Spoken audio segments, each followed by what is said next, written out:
fond d'un vieux jardin retiré du marais. C'était un ménage exemplaire. Un jour, que ma fourrure naissante m'avait mis, malgré moi, le cœur en joie, comme je voltigeais dans une allée, je me mis pour mon malheur à chanter.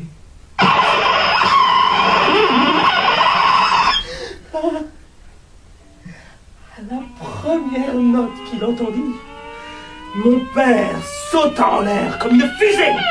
Qu'est-ce que j'entends là? Est-ce ainsi qu'un maire le siffle? Est-ce que je siffle? Est-ce cela siffler? Et ça va pas de ma mère, avec la contenance la plus terrible. Malheureuse, qui a pondu dans ton nid? À ces mots, ma mère, indignée, s'élança de son écuelle, non sans se faire de mal à une patte. Elle voulut parler, mais ses sanglots la suffoquaient. Elle tomba à terre à demi pas même, je la vis près d'expirer. Alors épouvantée, tremblant de peur, je me jetai aux genoux de mon père. Oh mon père, si je suis de travers, et si je suis mal vêtu, que ma mère n'en soit pas punie. Est-ce sa faute si la nature m'a refusé une voix comme la vôtre? Est-ce sa faute si je n'ai pas votre beau bec jaune et votre bel habit noir qui vous donne l'air d'un marié en train d'avaler une omelette?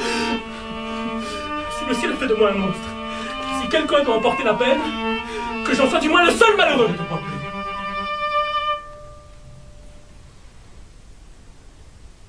Tu n'es pas un merle.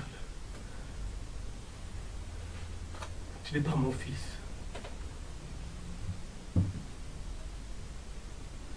Et que suis-je donc, monsieur, s'il vous plaît? Je n'en sais rien. Mais tu n'es pas mon fils.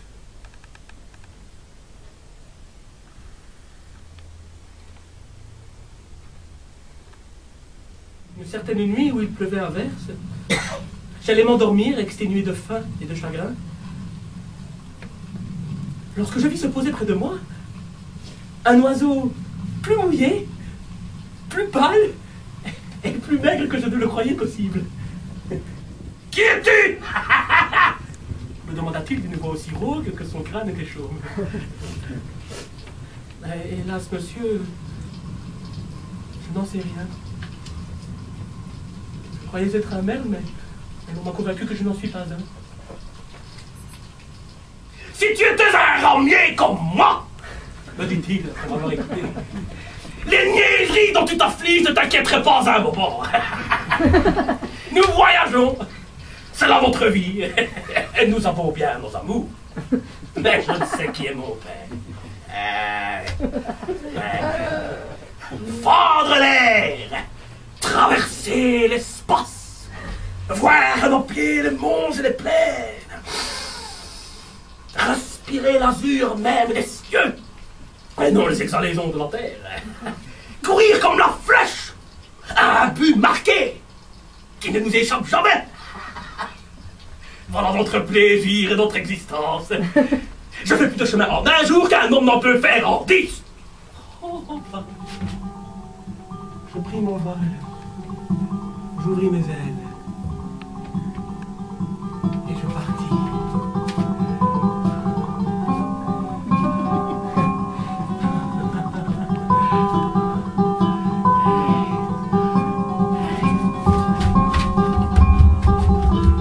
Oh, bon Dieu, mais que me dites-vous?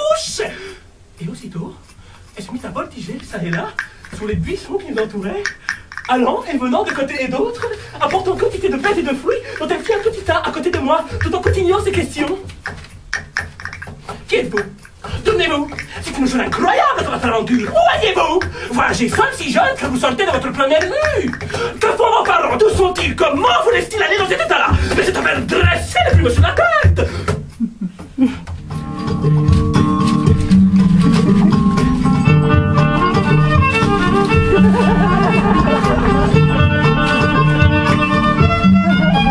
Notre vie se compose de deux choses. Caqueter et nous chatifer.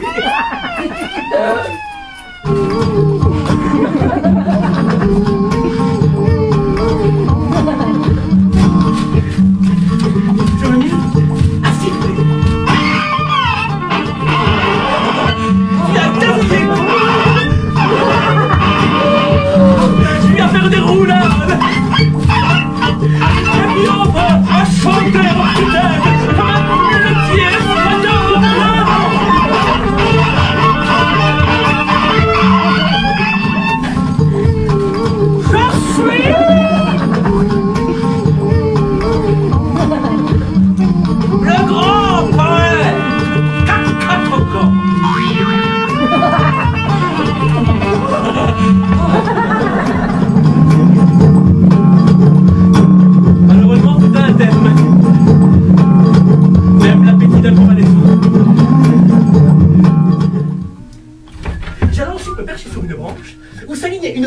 d'oiseaux de différentes espèces.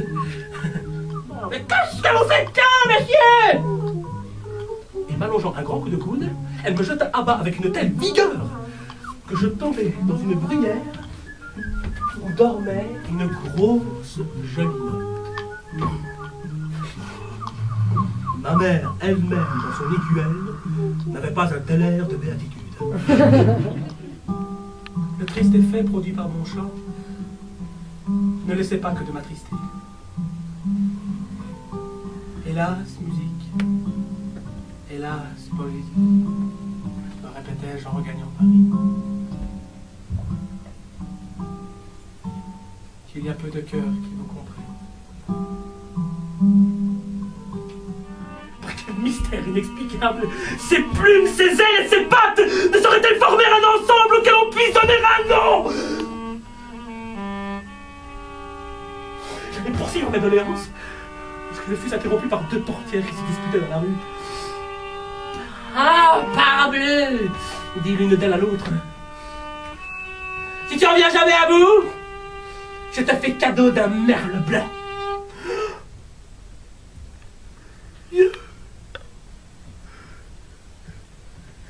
Voilà mon affaire. Je suis fils d'un merle. Et je suis blanc. Je suis un merle blanc. J'ai un succès digne de moi. C'est-à-dire sans pareil. Le sujet de mon ouvrage n'était autre que moi-même. Et j'y racontais mes souffrances passées avec une fatuité charmante. Je mettais le lecteur au fait de 1000 détails domestiques du plus piquant intérêt. La description de l'écuelle de ma mère comportait pas moins de 14 chants. J'en avais compté les rainures, les trous, les bosses, les éclats, les échardes, les clous, les teintes diverses, les reflets. J'en montrais le dedans, le dehors, les bords, les côtés, les plans inclinés, les plans droits.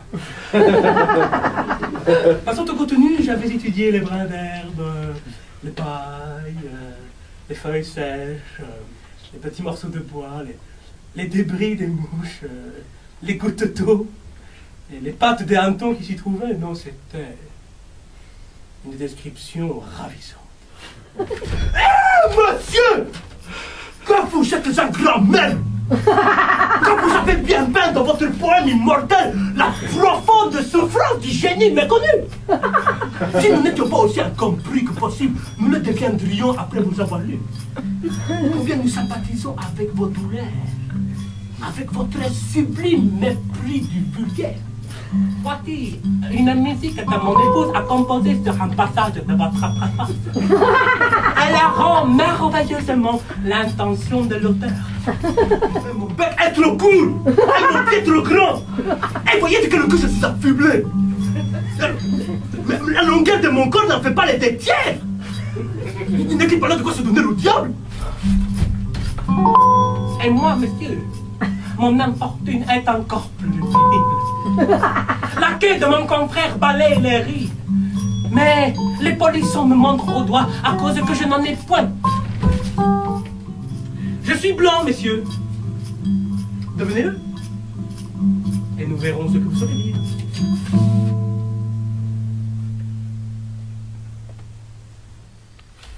Je reçus un jour, de Londres, une lettre signée d'une jeune merlette. J'ai lu votre poème et l'admiration que j'ai éprouvée m'a fait prendre la résolution de vous offrir mon cœur et ma personne.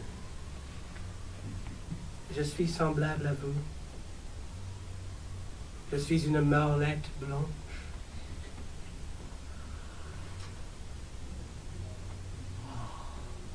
Une merlette blanche. Un jour où elle se livrait au travail avec une ardeur inaccoutumée, je remarquai qu'elle suait à grosses gouttes, et je fus étonné de voir en même temps qu'elle avait une grosse tache noire dans le dos. Oh, mon Dieu! Mais qu'est-ce-t-on? Êtes-vous malade? Elle parut d'abord effrayée, et même penaude. D'ailleurs, la grande habitude qu'elle avait du monde l'aida bientôt à reprendre l'empire admirable qu'elle gardait toujours sur elle-même. Elle me répondit, c'est une tache d'encre, et j'y suis fort sujette dans mes moments d'inspiration. Est-ce que ma femme déteint?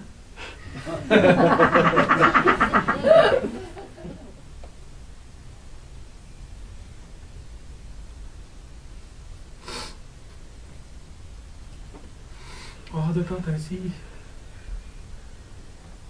je pleurais sur ma femme. Et elle déteignait, visiblement.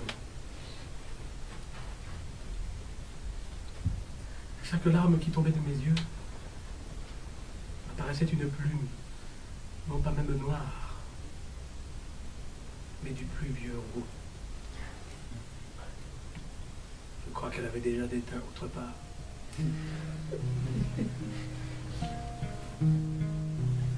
Je pris mon courage à deux pattes. Je résolus de quitter le monde, d'abandonner la carrière de lettres et de fuir dans un désert. S'il n'était possible à jamais d'éviter l'aspect d'une créature vivante. De chercher comme Alceste un endroit écarté, d'être Merle Blanc rendu la liberté.